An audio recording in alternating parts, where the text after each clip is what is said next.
Olá pessoal, bem-vindos ao nosso curso de Direito Processual Civil. Estamos falando do processo de execução. Na nossa primeira aula do processo de execução, então nós vimos os títulos executivos extrajudiciais, o que é um título, o que é uma obrigação certa, líquida, exigível. Nós vimos os princípios da execução, a responsabilidade patrimonial, originária, secundária. E na aula de hoje, nós vamos identificar o procedimento na execução. Como é que acontece a execução propriamente dita?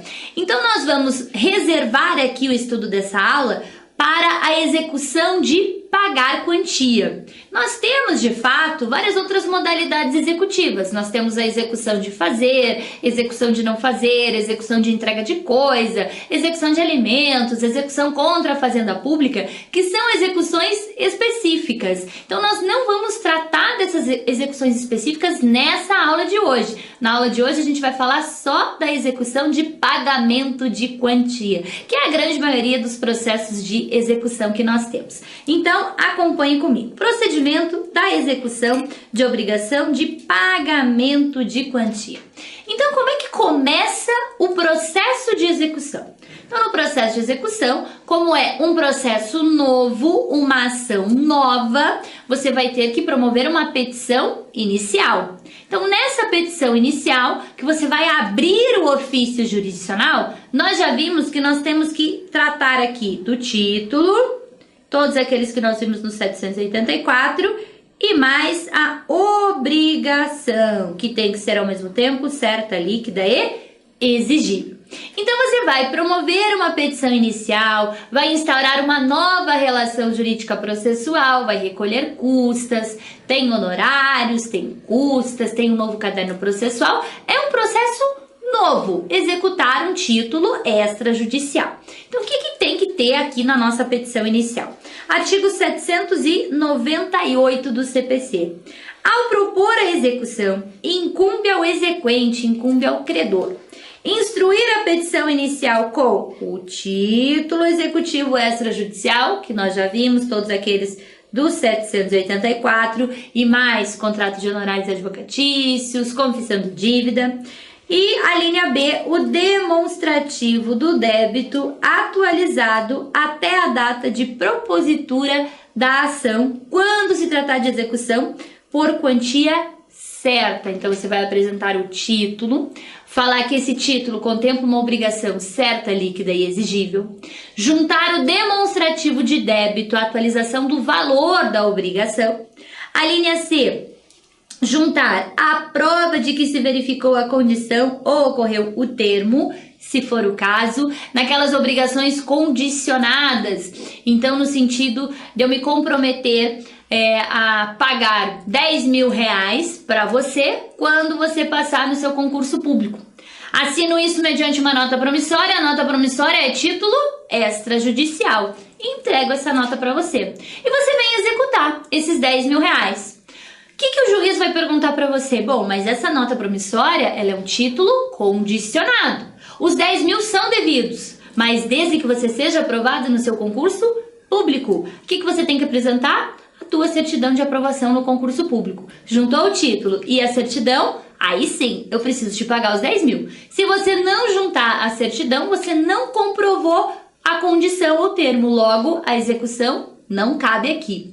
E a linha D, juntar a prova, se for o caso, de que adimpliu a contraprestação que lhe corresponde ou lhe assegura o cumprimento se o executado não for obrigado a satisfazer a sua prestação, senão mediante a contraprestação do exequente. O que é isso? Naquelas obrigações bilaterais, eu me comprometo a pagar 20 mil reais para você reformar a minha casa, e você simplesmente pega esse nosso contrato e me executa. Diz que eu não paguei os 20 mil para você. A minha alegação é o que? Bom, para que eu pague os 20 mil, a minha casa tem que estar reformada. Como a minha casa não foi reformada, dá para você me cobrar os 20 mil? Ainda não.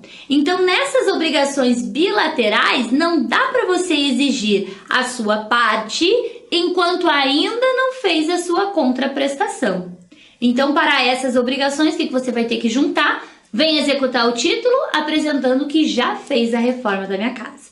Então são documentos, são elementos que têm que estar presentes na petição inicial do processo de execução, ali previsto no artigo 798. Mas, o que a gente não pode esquecer? Se é uma petição inicial, esses são requisitos específicos da execução. Mas se é uma petição inicial, se remete de forma supletiva ao processo de conhecimento e, portanto, aos artigos 319 e 320 do CPC. Endereçamento, qualificação das partes, fatos e fundamentos jurídicos, pedido com as suas especificações, provas que pretende produzir, valor da causa. Então são os requisitos que a gente pega aqui do 319 e mais os requisitos 320, que é: petição inicial tem que ser instruída com os documentos indispensáveis, procuração do advogado, documentos pessoais do exequente. Então esses requisitos 798 são requisitos específicos do processo de execução, mas isso não significa que a gente tem que esquecer dos requisitos da petição inicial do processo de conhecimento. Vamos lá. Aí protocolei a petição inicial, preenchi todos os requisitos 319, 320 mais o 798, que é o requisito específico, juntei o título, a obrigação certa líquida exigível, juntei o demonstrativo de débito, tá tudo certo. O juiz vai receber a minha petição inicial e vai proferir o despacho da inicial. O que ele faz nesse despacho da inicial? Ele fixa os honorários advocatícios. Esses honorários advocatícios no processo de execução, eles são fixados em 10%. Mas daí, na execução, tem uma situação bem bacana, que é a seguinte: quando nós estudamos o cumprimento de sentença, lembram-se que o devedor era intimado na pessoa do advogado e ele tinha 15 dias para pagar. Lembram disso? E caso o devedor não pagasse a obrigação nos 15 dias, o que ia acontecer? Multa de 10%, honorários de 10%, penhora, avaliação de bens, protesto da sentença, enfim, uma série de penalizações a esse devedor que não cumpriu a obrigação nos 15 dias. No processo de execução acontece uma coisa parecida, mas não é uma punição. Acontece um prêmio que o legislador dá àquele devedor que cumpre a obrigação no prazo. Então perceba o seguinte: protocolei minha petição inicial, o juiz recebeu, vai fazer o exame de admissibilidade e vai fixar os honorários em 10%. Mas se o devedor pagar espontaneamente a obrigação no prazo de 3 dias, esses honorários serão reduzidos pela metade. Isso mesmo. Se o devedor paga a obrigação inteira no prazo de 3 dias, honorários advocatícios reduzidos pela metade. É o que a doutrina chama de sanção premial, um prêmio conferido ao devedor pelo cumprimento espontâneo da obrigação. Então o juiz despacha a inicial e vai fazer o exame de admissibilidade. Pode ser que seja o caso de emenda da petição inicial. Como assim?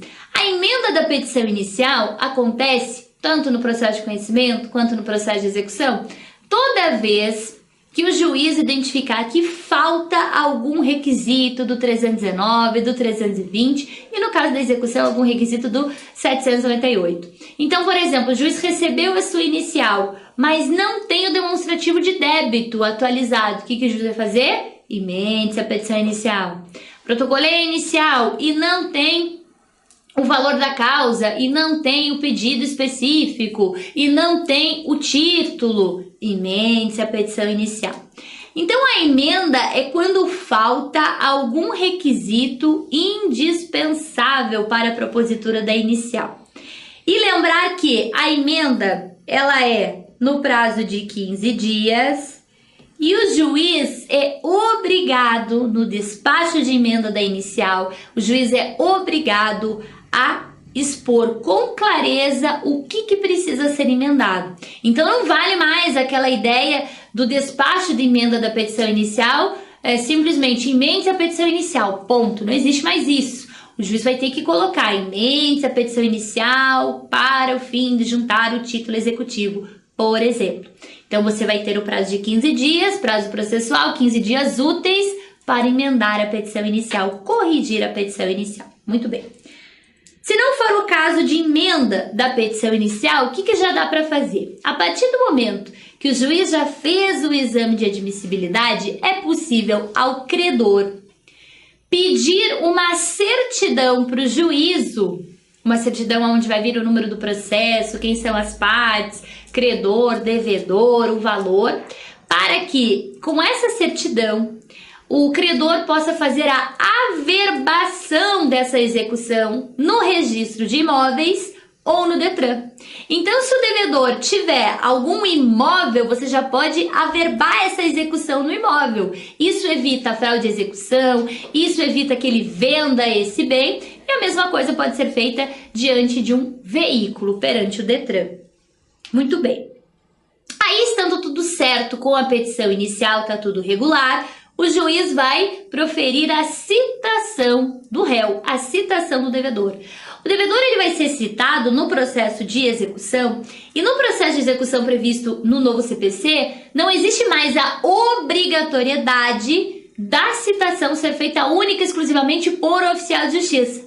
Ela pode ser feita sim por oficial de justiça, mas também pode ser feita por todos os meios previstos para citação. Pode ser citação por correio, por oficial de justiça, por edital, por meio eletrônico, citação por hora certa, citação por escrivão, enfim, todas as modalidades citatórias são permitidas agora pelo novo CPC. Muito bem. Aí o devedor ele vai ter que ser citado, e a citação tem que ser pessoal, tem aquelas hipóteses de não realização da citação, de paralisação momentânea do processo, enfim. Mas ele vai ser citado, e essa citação tem o objetivo de tomar ciência que existe um processo de execução e pagar a obrigação, cumprir a obrigação. Essa é a finalidade da execução. Aqui no processo de execução não tem audiência de conciliação e mediação no início do processo, porque não tem o que conciliar. O direito da parte já está declarado no título. Ela me deve os 10 mil no cheque, ela me deve os 50 mil do contrato, ela assinou, esse título é executivo, ele é legal, ele é previsto, tem todos os requisitos, não tem o que conciliar. O direito está lá, declarado no título, eu só tenho o quê? Cobrar, eu só tenho que cumprir. Então não vai ter a audiência de conciliação e mediação no início do processo. Então o devedor ele vai ser citado para saber que existe uma execução em face dele e cumprir a obrigação. Então o que vai acontecer? A partir do momento que o devedor é citado, ele vai ter 3 dias para pagar. E esses 3 dias para pagar, para cumprir a obrigação, são contados da própria citação. Então, o devedor foi citado hoje, a partir da data de hoje, 3 dias para pagar. Lembrando que prazo exclui o dia do início, inclui o dia do final. Então, começa a contar amanhã, se for dia útil, começa a contar meu prazinho de 3 dias para pagar. O que acontece? O devedor citado, conta lá os 3 dias. Eu pago dentro dos 3 dias, eu vou pagar os honorários pela metade, temos aquela sanção premial que nós vimos, redução dos honorários pela metade, e vai acontecer a extinção do processo de execução. Então, fui citada, paguei a integralidade da dívida nos 3 dias e mais os honorários de 50%, honorários pela metade, extinção do processo de execução. Perfeito. Agora, pode acontecer, e na grande maioria das vezes acontece, do devedor não pagar dentro desses 3 dias. E daí? Não paguei dentro dos 3 dias. O que vai acontecer? Nós temos a abertura de um novo prazo, mas que não tem o mesmo marco inicial da citação. Por quê? A partir do momento que o devedor é citado, seja citado por correio, por oficial de justiça, o mandado de citação ele vai ser juntado aos autos. Então, a partir da própria citação, começa a correr meu prazo de 3 dias para pagar. Mas, paralelamente a esse prazo de 3 dias, o meu AR volta a ser juntado nos autos, o meu mandado de citação do oficial de justiça volta a ser juntado nos autos. E a partir do momento que o mandado de citação é juntado nos autos da execução, o que vai acontecer? Vai começar um prazo de 15 dias para embargar ou parcelar a dívida. Como assim? Então, o devedor é citado a partir da citação, 3 dias para pagar. Pagou, recebe lá o prêmio da redução dos honorários pela metade e acabou o processo de execução. Não pagou nos 3 dias, o mandado de citação vai ser juntado aos autos e a partir da juntada, o devedor terá 15 dias para ou oferecer embargos à execução ou pedir o parcelamento legal. Então, quais são as hipóteses aqui? Acompanhe. Pagou nos 3 dias, recebe a redução de 50% dos honorários, vai pagar os honorários apenas pela metade e tem a completa satisfação da execução, sentença de extinção do processo de execução.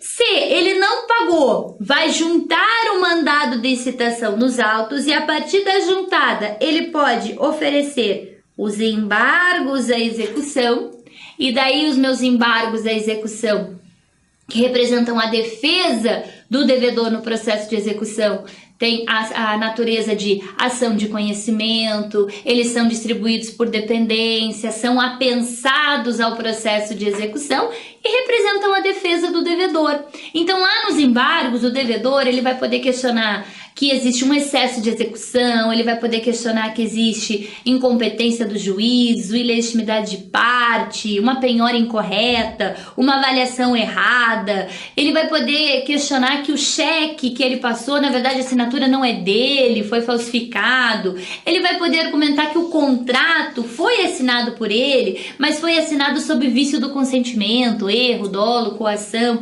Então, ele vai poder discutir nesses embargos todos os atos executivos, vai poder discutir nesses embargos o título executivo e vai poder discutir nesses embargos a obrigação representativa do título. Ou seja, ele pode discutir tudo relacionado à execução. É a defesa dele, devedor, nesses embargos. Então, ele não pagou a dívida, esperou juntar o mandado de citação nos autos e 15 dias ele tem para promover os embargos à execução. E uma terceira hipótese aqui é ele não pagar nos 3 dias, esperar juntar o mandado de citação nos autos, não oferecer os embargos, mas pedir o parcelamento da dívida. O que é esse parcelamento? O parcelamento ele está previsto lá no artigo 916 do CPC e é o chamado parcelamento legal, o que não impede, não inviabiliza qualquer outra modalidade de parcelamento. Mas esse aqui é o parcelamento legal, o que deve ser aceito pelas partes e pelo Poder Judiciário. Como é que acontece esse parcelamento? Então, fui citada, não paguei nos 3 dias. Esperei juntar o mandado de citação, foi juntado. Dentro desses 15 dias a partir da juntada, eu não quero oferecer os embargos, eu quero pagar. Só que eu quero pagar de forma parcelada. O que eu tenho que fazer? Dentro desses 15 dias a partir da juntada do mandado de citação, eu tenho que pegar o valor total da dívida. Então, a obrigação acrescida das custas processuais e acrescida dos honorários integrais, os honorários de 10%, pego tudo isso, esse bolo, e deposito em juízo 30% disso. Então, eu deposito em juízo 30% da dívida toda. E o que eu faço? O resto, os outros 70%, eu faço uma petição para o juiz falando: juiz, fiz o depósito de 30% dentro dos 15 dias e quero parcelar o restante, quero parcelar os outros 70% em até 6 vezes. Posso fazer em 2, em 3, em até 6, com juros de 1% ao mês. Então, o que vai acontecer? Todo mês eu vou pagando, vou depositando, né, aquele parcelamento, e o credor vai levantando. Ele já levanta os 30% no início e vai levantando mês a mês todas as prestações. Ao final, satisfação da dívida, extinção do processo de execução. Mas, se o devedor deixar de pagar qualquer uma das prestações desse parcelamento, vai acontecer o vencimento antecipado de todas as demais com um acréscimo de uma multa de 10%. Então, pediu o parcelamento, tem que pagar certinho. Não pagou certinho, deixou de pagar uma prestação, vence todas as demais com multa de 10%. E daí você vai ter que pagar imediatamente tudo isso, ou senão vai ter a invasão dentro do seu patrimônio. E outra coisa, gente, essas 3 hipóteses aqui são hipóteses excludentes. Uma exclui a outra. Paguei nos 3 dias, não vou poder parcelar, não vou poder embargar. Ofereci os embargos nos 15 dias depois da juntada, não vou poder pedir o parcelamento. Pedi o parcelamento, não vou poder embargar. Então, cada uma dessas hipóteses são hipóteses excludentes. Muito bem. Independentemente da propositura ou não dos embargos, se o devedor não pediu o parcelamento, se o devedor não pagou, o processo de execução vai continuar, os atos executivos vão continuar. E qual é essa continuidade? Depois que ele foi citado e não houve pagamento, nós vamos ter a penhora de bens. Então, a penhora é a individualização do bem, é a retirada do bem da esfera patrimonial do devedor para responder à minha execução. E essa penhora, ela segue uma ordem de preferência prevista no artigo 835 do CPC. Então, vamos lá. Primeiro, a penhora observará preferencialmente a seguinte ordem. Primeiro, dinheiro. Então, o devedor tem lá uma dívida de 100 mil reais, não pagou, ofereceu ou não os embargos, não pediu o parcelamento, vou penhorar os bens. Primeira coisa, eu vou ter que ver se ele tem dinheiro em conta. Como é que eu faço isso? Através do convênio Bacenjude, que é o convênio que o Poder Judiciário tem com o Banco Central do Brasil. E automaticamente o Judiciário já dispara para o Banco Central, verifica se tem conta e dentro dessas contas, se tiver numerário, ele já bloqueia esses valores. Então, primeiro bem passível de penhora, dinheiro. Aí verificou, não tem dinheiro. Vamos para o inciso 2. Verificar se ele tem títulos da dívida pública da União, Estado e Distrito Federal com cotação em mercado. Por quê? Porque é mais fácil de ser convertido em dinheiro. Então, tudo aquilo que é mais fácil de ser convertido em dinheiro vai galgando ali os primeiros da lista. Aí não tem títulos da dívida pública. Vamos para o inciso 3º, verificar se o devedor tem valores mobiliários com cotação em mercado. Também não tem valores mobiliários. Vamos para o inciso 4º, veículos de via terrestre. Para o inciso 4º, nós também temos o convênio, que é o chamado convênio Renajude. É a mesma coisa que o Bacenjude, só que em relação ao Detran, por isso que tem o nome Renajude de Renavan. Então, o Poder Judiciário vai expedir o ofício eletrônico para o Detran já vai verificar se aquele devedor tem carro, se está quitado, se está consignado, o que acontece com esse veículo, e já vai, se tiver livre e desembaraçado, já vai fazer o bloqueio automático. Não tem carro, vamos para o inciso 5º, bens imóveis. Não tem bens imóveis, vamos verificar se ele tem bens móveis em geral. Não tem bens móveis, vamos verificar se ele tem semoventes. Depois, navios e aeronaves, ações e cotas de sociedades simples e empresárias, percentual do faturamento de empresa devedora, pedras e metais preciosos, direitos aquisitivos derivados de promessa de compra e venda e alienação fiduciária e outros direitos. Então, a gente obedece essa regra do artigo 835.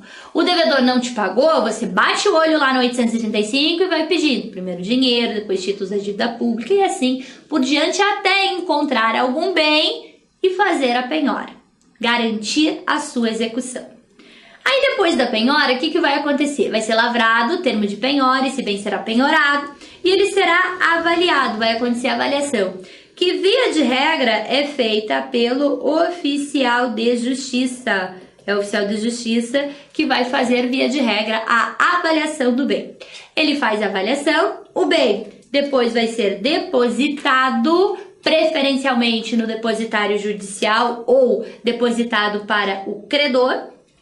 E a partir do momento que ele já foi penhorado, já foi avaliado, já foi depositado, não me resta outra alternativa a não ser a expropriação, a venda desse bem. Então, o bem vai passar pela penhora, pela avaliação, pelo depósito e vai ser expropriado, vai passar para a expropriação. Então, vamos lá no artigo 825. A expropriação consiste em adjudicação, alienação, particular ou judicial, e apropriação de frutos e rendimentos de empresa ou de estabelecimentos e de outros bens. O que é isso? Adjudicação significa o credor ficar com o bem. Então, eu penhorei lá determinado carro do meu devedor, eu tenho interesse em ficar com o carro em troca da dívida. Eu faço uma adjudicação. Não sendo possível ou não querendo fazer adjudicação, vamos para o inciso 2, alienação, que pode ser particular ou judicial. Alienação particular é o próprio credor dar início aos atos de venda. É o próprio credor colocar esse bem no jornal, nos classificados, na internet, para ele sozinho vender esse bem, ou por meio de um corretor credenciado pelo juízo. Não querendo fazer alienação particular ou não sendo viável, alienação judicial, também chamada de arrematação, que é o leilão mesmo, leilão propriamente dito que todo mundo conhece. O que acontece? Quando você faz a adjudicação ou alienação por iniciativa particular, o bem ele tem que ser vendido no mínimo pelo valor da avaliação. Então, se a justiça avaliou em 100 mil, tem que ser vendido no mínimo em 100 mil. O que acontece quando vai para o leilão, quando vai para a arrematação? Quando vai para o leilão, primeiro, via de regra, esse bem tem que ser vendido também, no mínimo pelo valor da avaliação e sendo, logicamente, vendido aquele que oferecer o maior lance. Mas, e se o bem não for vendido pelos 100 mil, que é o valor da avaliação? O que acontece? Ele pode ser vendido abaixo do valor da avaliação? Pode. Só não pode ser vendido pelo que a lei e a doutrina chama de preço vil. O que é esse preço vil? Preço vil que já estava no CPC de 73, vem novamente no CPC de 2015 com um regramento agora importantíssimo. O preço vil, no Código de Processo Civil de 2015, ou vai ser aquele preço, aquele valor que o juiz vai inserir no edital do leilão. Então, quando o juiz faz o edital do leilão, dizendo qual é o bem, qual é o processo de execução, quais são as partes, taraná, ele vai colocar o valor da avaliação do bem, 100 mil reais, podendo ser vendido até o limite de X. Esse X, abaixo desse X, é o preço vil. O juiz fixou o preço vil. Então, ou o preço vil é isso, quando o juiz fixa no edital do leilão, ou se o juiz não mencionar nada a respeito do preço vil, a respeito do limite do valor da venda, preço vil será 50% do valor do bem. Então, ou o preço vil é aquilo que o juiz coloca no edital do leilão, ou o preço vil é 50% do valor do bem. Nesse nosso exemplo, no nosso bem avaliado em 100 mil, se o juiz não mencionar nada no edital do leilão, ele pode ser vendido abaixo, só não pode ser vendido abaixo de 50 mil reais, 50% do valor do bem. Vendido o bem, produto dessa venda repassa ao credor, e o credor pode ser integralmente satisfeito ou parcialmente satisfeito. Se o produto da venda do bem não conseguir suprir a dívida toda, aí volta lá na fase de penhora, tem que achar um novo bem para penhorar, fazer avaliação, depósito, expropriação, até que o credor seja integralmente satisfeito. E aqui, gente, algumas hipóteses de suspensão da execução. Então, em alguns momentos que a execução ela pode estar suspensa. Então, as hipóteses normais de suspensão do processo, faleceu o advogado, faleceu a parte, tem que habilitar os herdeiros, enfim. No caso dos embargos serem opostos com efeito suspensivo, aqueles embargos, aquela defesa do devedor, quando o devedor pede que os embargos suspendam o curso da execução. Quando houver falta de licitantes e não houver adjudicação ou indicação de outros bens. No caso do parcelamento, aquele parcelamento que você deposita 30% e o restante em até 6 vezes. Ou na ausência de bens. Toda vez que o meu processo de execução estiver andando normalmente e de repente o devedor não tiver mais bens, mas ele ainda tem que me pagar, mas não tem patrimônio, o processo de execução ficará suspenso pelo prazo de 1 ano.